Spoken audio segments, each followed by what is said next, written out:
Deus abandonou a humanidade, uma resposta cristã ao sofrimento e à esperança da vida eterna. Olá, amigos, hoje vamos abordar uma das questões mais profundas e desafiadoras que muitos levantam. Se Deus é amoroso e todo-poderoso, por que há tanto sofrimento no mundo? Por que ele parece ausente diante da fome, das doenças, das guerras e das perdas? Alguns argumentam que Deus abandonou a humanidade. Neste vídeo vamos explorar essa questão à luz do Evangelho e da promessa da vida eterna. Que Deus justo é esse que você, durante 70, 80 anos, você faz merda aqui e você vai passar 1 trilhão, 2 trilhões, não é 50 trilhões de anos, quinquilhões, você vai passar a eternidade sofrendo. Isso é exatamente ilógico contra a justiça de Deus. Não é ilógico a própria ideia de inferno, assim como a recompensa também. O cara vem aqui, faz 60, 70, às vezes o cara fez merda a vida inteira, aí ele se arrependeu, os últimos anos ele foi cristão, se arrependeu genuinamente, aí ele é salvo e ele vai passar a eternidade se dando bem. Qual que é a lógica disso? Qual que é a justiça disso? Não tem justiça nenhuma. Então, perante o argumento, vamos agora falar sobre o sofrimento humano, uma realidade inescapável. Vivemos em um mundo marcado por dores e aflições. A Bíblia reconhece essa realidade e não a ignora. Em 1 Pedro capítulo 4, versículo 12 ao 16, somos lembrados de que o sofrimento pode resultar de várias causas, incluindo o pecado pessoal, o pecado de outros, as circunstâncias da vida e até mesmo a perseguição por causa da fé. No entanto, mesmo quando não compreendemos completamente as razões por trás do sofrimento, a Escritura nos lembra que Deus é soberano sobre todas as coisas e que Ele pode usar o sofrimento para cumprir seus propósitos redentores. Porém, Deus está presente no sofrimento. Deus não está distante ou indiferente ao nosso sofrimento. Ele se faz presente de forma mais profunda ao enviar seu Filho, Jesus Cristo, para viver entre nós, experimentar nossas dores e morrer por nossos pecados. Em João capítulo 3, versículo 16, lemos: Porque Deus tanto amou o mundo que deu seu Filho unigênito, para que todo aquele que nele crê não pereça, mas tenha a vida eterna. Isso demonstra o imenso amor de Deus e sua disposição em se envolver diretamente em nossa condição humana.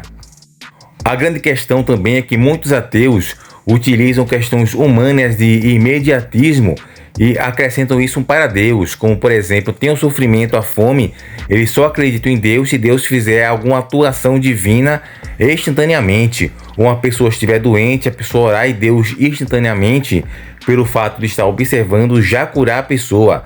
A pessoa, por exemplo, sofreu um acidente, pedir a Deus e Deus curar rapidamente. A pessoa está doente ou existe fome, a pessoa orar e aparecer um prato de comida para a pessoa. E tudo isso é aquela questão imediatista. Ou a pessoa vai sofrer alguma agressão, um atentado, ora a Deus ou pede a Deus, Deus vai lá e impede que o opressor faça algum tipo de maldade com a pessoa. Ou no caso, causando alguma parada cardíaca ou paralisando ele, deixando ele imóvel, para que ele não pratique algum mal com a pessoa que vai ser abusada ou oprimida ou agredida. Então, mas isso é uma questão bem humana que eles colocam no imediatismo com Deus. Agora vamos falar do tempo de Deus e a promessa da vida eterna. Muitas vezes queremos respostas e soluções imediatas para o sofrimento. No entanto, Deus opera em um tempo eterno e sua perspectiva vai além da nossa compreensão limitada. Em Tito, capítulo 1, versículo 2, encontramos: Na esperança da vida eterna, a qual Deus, que não pode mentir, prometeu antes dos tempos eternos. Essa promessa nos assegura que, embora enfrentemos dificuldades agora, há uma esperança futura da vida eterna com Deus, onde não haverá mais dor nem morte. Eu fiz aqui um vídeo de antigo sobre essa questão do sofrimento do ateu, que é o sofrimento, a questão da maturidade, sobre vários tipos de exemplos eu utilizei. Eu vou procurar esse vídeo novamente aqui no canal e colocá-lo aqui abaixo, o site ou link para você poder acessar e assistir. Sobre a questão da esperança da vida eterna, alguns ateus não aceitam essa questão que Deus vai fazer justiça contra as pessoas que praticam o mal e também dá o galardão das pessoas que fazem o bem segundo a obra e o Calvário, a cruz, a morte de Jesus Cristo. Então muitos ateus acabam não aceitando isso, porque só na vida eterna ainda vai demorar muito para ocorrer isso, então muitos acabam não aceitando. Eles querem, no caso, o benefício, o galardão, a recompensa, tudo agora nesta vida já de imediato. E acha que essa questão de aguardar a vida eterna só depois da morte ou depois quando Jesus Cristo voltar, eles acham que é muito tempo e não dá para esperar. Porém, existe a esperança da vida eterna. A promessa da vida eterna é central na fé cristã. Em João capítulo 10, versículo 10, Jesus afirma: "Eu vim para que tenham vida e tenham plenamente." Essa vida plena não se refere apenas à existência terrena, mas à comunhão eterna com Deus. A esperança da vida eterna nos dá força para enfrentar as adversidades presentes, sabendo que elas são temporárias diante da eternidade prometida. A conclusão é que Deus não abandonou a humanidade. Diante do sofrimento, é natural questionar e buscar respostas. No entanto, a mensagem do Evangelho não assegura que Deus não nos abandonou. Ele está presente em nossas dores, oferece consolo e nos dá a esperança de uma vida eterna sem sofrimento. Confiar em Deus, mesmo em meio às dificuldades, é um ato de fé que nos conecta à sua própria eternidade. Você pode observar que algumas questões que os ateus sempre questionam, sempre reclamam, essa indagação sobre Deus não agir rapidamente sobre as questões da imoralidade, sobre as questões principalmente da injustiça.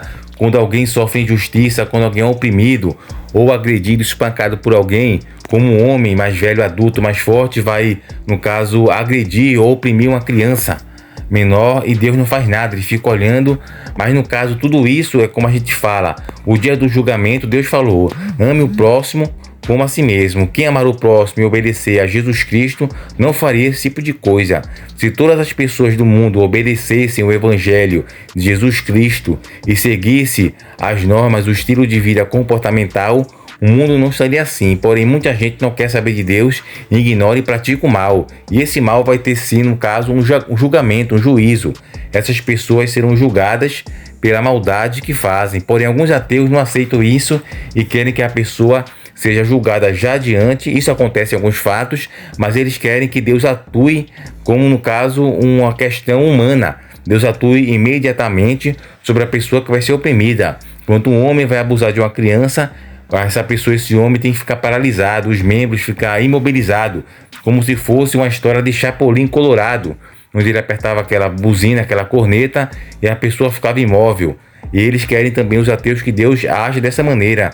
Uma pessoa vai fazer uma maldade, ou um carro que acaba despencando de uma montanha, de um penhasco, que Deus paralise o carro, pegue a mão e volte o carro para a estrada. Uma bala, um tiro que sai de um revólver, desferido por uma pessoa, essa pessoa atira, o bandido atira contra alguém, essa pessoa, o ateu, quer que Deus paralise a bala e faça que a bala retorne ao revólver, ou no caso caia no chão e essa pessoa não morra. Indo contra totalmente os ensinos que, se essas pessoas, esses bandidos que fazem esse tipo de maldade, obedecessem o Evangelho que está aí para todo mundo, um estilo de vida, não aconteceria essas coisas. Óbvio que acidente pode acontecer também, independente da pessoa seguir as regras, as normas de trânsito ou não. Pode ocorrer um deslize ou, no caso, a pessoa perder a atenção por um segundo. Infelizmente acontece isso.